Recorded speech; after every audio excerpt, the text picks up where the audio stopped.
अस्सलामुअलैकुम। आप सब लोगों को साबरा होम रेमेडीज में खुश आमदीद।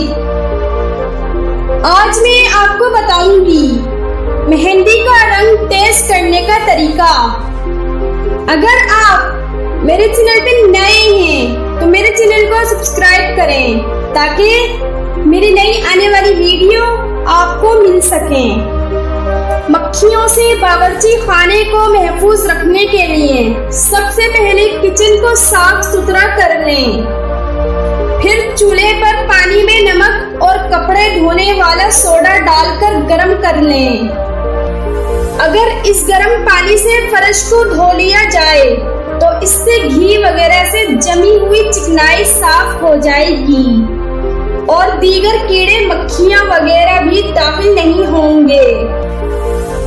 अगर हाथों की रंगत सफेद करनी हो तो हाथों पर थोड़ी सी चीनी और नींबू का अर्क मिलाकर लगाया करें।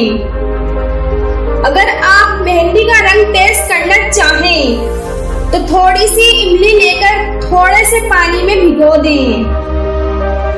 फिर इसे बारीक कपड़े में छान लें। इसके बाद इस छने हुए इमली के पानी में मेहंदी को मिक्स कर दें और फिर 10 मिनट बाद ये मेहंदी लगाएं तो इस मेहंदी का रंग बहुत गहरा होगा।